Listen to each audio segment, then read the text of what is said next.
श्री शिवाय नमस्तुभ्यम, हर हर महादेव, जय महाकाल। कैसे हैं आप सभी लोग? देखिए, आप सभी को पता है कि कल से नवरात्रों की शुरुआत हो रही है और ये हैं चैत्र के नवरात्रे, जो कि बहुत ही ज्यादा खास और विशेष होते हैं। पूरे साल में 4 नवरात्रे होते हैं, जिसमें से 2 मुख्य नवरात्रे होते हैं, एक चैत्र के और एक शारदीय नवरात्रे। ये साल के पहले नवरात्रे हैं जिनके अंदर आपको जवारे बोनी होती है, कलश स्थापना करनी होती है, और जिन घरों में भी जवारे बोई जाती है, कलश की स्थापना होती है ना, पूरे 9 दिन तक माता रानी उसके घर में निवास करती है, ऐसा शिव पुराण कहती है। अगर आपके घर में सुख शांति समृद्धि नहीं है, धन कहीं से नहीं आ रहा है, धन को लेकर के समस्या है, वैभव नहीं बढ़ रहा है, संपदा नहीं बढ़ रही है, परिवार की उन्नति नहीं हो रही है, धन कहीं से नहीं आ रहा है, व्यापार अच्छे से नहीं चल रहा है, तो इस नवरात्रि में आप लोगों को ये चूकना नहीं है।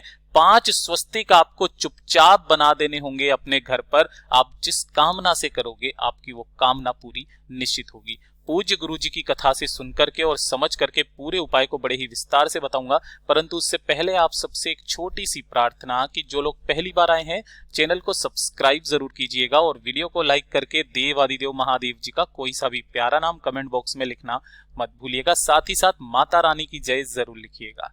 इस पूरे वीडियो के अंदर हम लोग 3 महा उपायों के बारे में बात करेंगे, जो कि आपकी समस्त मनोकामनाओं को पूरा निश्चित रूप से करेंगे इन नवरात्रि के अंदर। तो ध्यान से सुनते चले जाना, समझने की कोशिश करना। सबसे पहले बात करते हैं पहले वाले उपाय की। तो पहला वाला जो उपाय है ना, ये किन लोगों को करना है वो बताने से पहले मैं आपको बता देता हूं एक जरूरी सूचना कि अभी तक अगर आपने ये वाला वीडियो नहीं देखा है कि किस तरीके से आपको धान बोना है, इन धान का अपने को क्या करना है, जो जवारे बोई जाती है ना, तो इनका क्या करना है, 9 दिन के पश्चात में पूजा कैसे करना है, किस समय पर करना है, कलश की स्थापना कैसे करनी है। अगर आपने ये वाला वीडियो अभी तक जाकर के नहीं देखा है ना, तो जल्दी से जाकर के देखिएगा। आपके पास अभी भी मौका है, समय है, आप इस वाले काम को भी अपने घर पर निश्चित रूप से कर सकते हैं। ये वाला जो किया गया कार्य है ना, आपके जीवन में हमेशा फलेगा, ये चीज ध्यान दीजिएगा। अब बात करते हैं पहले वाले उपाय की। देखिए, अगर आपके घर में धन नहीं आ रहा है ना, पैसे को लेकर के काफी सारी समस्या चलती हुई आ रही है, कोई व्यापार खोलना चाहते हो, धन नहीं मिल रहा है, कोई व्यापार है जो अच्छे से नहीं चल रहा है, पैसा घर में आ ही नहीं रहा है, अनावश्यक खर्चा बहुत ज्यादा हो रहा है, परिवार की उन्नति नहीं हो रही है ना, परिवार की उन्नति नहीं हो रही है, तो एक छोटा सा उपाय आपको इन नवरात्रि के दिनों में करना है। आपको लेनी होगी थोड़ी सी हल्दी, ठीक है। अब इस वाले उपाय में है ना, आपको इस तरीके से हल्दी की गांठ नहीं, पूरी इस तरीके से पिसी हुई हल्दी चाहिए, और थोड़ा सा चाहिए होगा आपको कुमकुम। ये चीज ध्यान रखना, ठीक है ना। हल्दी और कुमकुम के बहुत उपाय होते हैं इस पूरे के पूरे नवरात्रे के अंदर। 1 चुटकी हल्दी, 1 चुटकी कुमकुम लेना, और साथ ही लेने होंगे आपको पान के पत्ते। कितने पान के पत्ते चाहिए? 2, जैसा आपको स्क्रीन पर नजर आ रहा है ना, बिल्कुल उसी तरीके से 2 पान के पत्ते ले लेना, ठीक है। अब आपको क्या करना है, 1 पान के पत्ते के ऊपर आपको रखना होगा कुमकुम, और 1 पान के पत्ते के ऊपर आपको रखनी होगी हल्दी, ठीक है ना।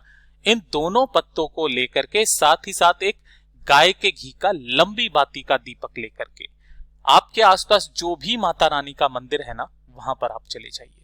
अगर आपके आसपास माता रानी का मंदिर नहीं है, आपने घर पर ही माता रानी की चौकी सजाई है, कलश स्थापना करी है, तो उनके समक्ष में इन दोनों पत्तों को आपको रख देना है ना।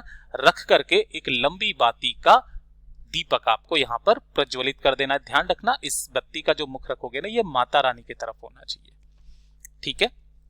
जिसके ऊपर आपने थोड़ा सा हल्दी और थोड़ी सी जो कुमकुम आपने रखी हुई है ना, इसे आपको यहां पर रख देना है। माता रानी से आप गुजारिश करना कि मेरे घर में सुख शांति समृद्धि नहीं है, लड़ाई झगड़े बहुत ज्यादा होते हैं, धन नहीं आ रहा, पैसा कहीं से नहीं आ रहा, व्यापार अच्छा नहीं चल रहा है, जीवन में काफी सारे कष्ट हैं, दुख है, तकलीफ है, परेशानियां हैं, इन परेशानियों को दूर कीजिए। अपनी कामना कह करके इस दीपक को वहां पर लगे रहने देना, और साथ ही साथ ये वाले दोनों पान के पत्तों को आपको यहाँ से उठा लेना है।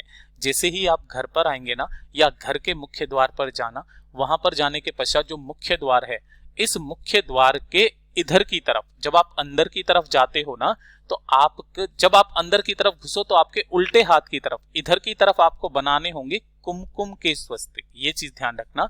और इधर की तरफ आपको बनाने होंगे हल्दी के स्वस्तिक। कितने बनाने हैं ये चीज ध्यान रखना। आपको यहां पर बनाने हैं 3 कुमकुम के स्वस्तिक, किस तरीके से बनाओगे, ऐसे जैसे भी आप बनाना चाहो, लेकिन इस तरफ में आपको 3 कुमकुम के स्वस्तिक यहां पर बनाने हैं, ठीक है ना। और इधर की तरफ में बनाओगे आप हल्दी के स्वस्तिक, दीवार पर बना दो, गेट पर बना दो, कहीं पर भी बना दो, ठीक है ना। ये उसके पश्चात आपके घर में जहां कहीं पर भी रसोई घर है ना, रसोई घर भी भंडार माना जाता है, माता रानी का एक स्थान माना जाता है। उस रसोई घर के दोनों तरफ भी इसी तरीके से एक साइड में आपको कुमकुम का और एक साइड में आपको हल्दी का स्वस्तिक बना देना है। और तीसरी जो चीज है, जिस जगह पर आप अपने घर पे धन रखते हैं, उस धन रखने के स्थान पर भी आपको 2 स्वस्तिक का निर्माण करना है, एक हल्दी का स्वस्तिक और एक कुमकुम का स्वस्तिक। नवरात्र के किसी भी एक दिन इस उपाय को कर लीजिएगा, आपका घर सदैव संपदा से भरा हुआ रहेगा, धन धान्य की परिपूर्ति होती रहेगी।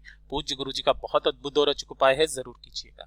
बात कर लेते हैं दूसरे वाले उपाय की, और ये दूसरा वाला उपाय आप में से किसी को भी नहीं चूकना है, क्योंकि ये सिर्फ और सिर्फ इस नवरात्रे में ही किया जाता है। देखिए, अगर आपके घर में लड़ाई झगड़े क्लेश बहुत ज्यादा होते हैं, पति पत्नी में नहीं बनती है, भाई भाई में नहीं बनती है, सास बहू में नहीं बनती है, लड़ाई झगड़े क्लेश इतने ज्यादा होते हैं कि बात बात पर ही आपके बीच में तानाबानी होने लगती है, तो पूज्य गुरु जी ने इस पूरी नवरात्रे में किसी भी एक दिन ये वाला उपाय करने के लिए बोला है। आपको चाहिए होगा थोड़ा सा मक्खन, है ना, ये मक्खन, या तो ये वाले जब भी लड़ाई झगड़े के उपाय होंगे, या तो दही का होगा या फिर मक्खन का होगा, ठीक है ना। आपको एक कटोरी के अंदर एकदम ताजा मक्खन, ध्यान रखना आप जैसे वो अमूल का मक्खन वगैरह होता है ना, इस तरीके का मक्खन गलती से भी मत लेना, उसमें प्रिजर्वेटिव्स मिले हुए रहते हैं। ऐसा इस तरीके से मक्खन मिल जाए आपको किसी डेयरी वेरी पे, तो आप ले लीजिएगा, ठीक है ना। एक कटोरी में आपको थोड़ा सा मक्खन लेना है, और इस मक्खन वाली कटोरी को लेकर के माता रानी के मंदिर में आपको जाना है, और माता रानी के सामने, ध्यान रखना, माता रानी के सामने आपको इस मक्खन को समर्पित करना है, अपनी कामना कहते हुए अपनी कुल देवी का स्मरण करना, माता रानी का स्मरण करना कि मेरे घर में लड़ाई झगड़े क्लेश बहुत ज्यादा होते हैं, छोटी छोटी सी बातों पर लोग लड़ने लगते हैं, घर में सुख शांति समृद्धि नहीं है, भाई भाई में नहीं बनती है, मेरे घर के इन झगड़ों को खत्म कीजिए। माता रानी को नवरात्रे के अंदर चढ़ाया गया ये जो मक्खन होता है ना, आपके पूरे परिवार में प्रेम रस भर देता है। पूज्य गुरु जी का बहुत अद्भुत और अचूक उपाय है, जरूर कीजिएगा। अब बात कर लेते हैं तीसरे वाले उपाय की, और तीसरा वाला उपाय उन सभी भाई बहनों के लिए है कि अगर आपने पूरे नवरात्रे के दिनों में, अगर आप अखंड नवदीप, जो अखंड दीप जलता है पूरे 9 दिन के लिए, अगर आप वो नहीं जलाते हैं ना, तो आप सभी लोगों को अपनी कामना पूर्ति के लिए, माता का आशीर्वाद प्राप्त करने के लिए आपको ये वाला काम करना है। देखिएगा, आपको एक दीपक तैयार करना है। जो भी आप दीपक तैयार करोगे, इसके अंदर आप लगाओगे लंबी बाती, ये चीज ध्यान रखना। कौन सी बाती लगेगी? लंबी बाती लगाना, और इसके अंदर आप भरोगे गाय का घी, ठीक है, गाय का घी। अगर आप 9 दिन तक अखंड दीप ना जला सको तो 9 दिन का ये काम जरूर करना। 1-2 दिन निकल भी जाए तो भी कोई दिक्कत नहीं है, जब से आप वीडियो देख रहे हो तब से। नवरात्रि की पूरी सारी नवरात्रि में रात के समय पर आपको ये उपाय करना है, अपने घर पर ही, ठीक है ना। जब सूरज ढल जाए उस समय पर आपको क्या करना है, इस तरीके से आपको एक दीपक तैयार करना है। आपके घर में जहां पर भी माता रानी की तस्वीर है वहां पर, और माता रानी की तस्वीर नहीं है तो तुलसी जी का गमला तो होगा ही होगा, उस तुलसी जी के गमले पर आपको इस लंबी बाती के दीपक को प्रज्वलित करना है पूरे 9 दिन तक।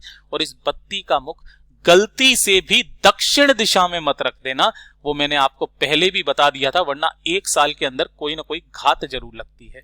इसे आप पूरब में रख दो, पश्चिम में रख दो, और सबसे उत्तम है कि आप इसे उत्तर दिशा में रखें, ठीक है ना।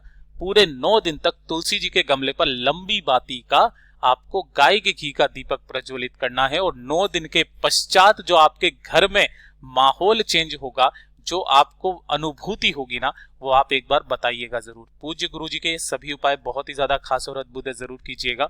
वीडियो पसंद आए तो लाइक जरूर करना, साथ ही साथ चैनल को सब्सक्राइब जरूर कीजिएगा। मैं आपसे मिलता हूं अगले वीडियो में, तब तक के लिए ओम नमः शिवाय, जय महाकाल, जय शिव शंकर, श्री शिवाय नमस्तुभ्यम।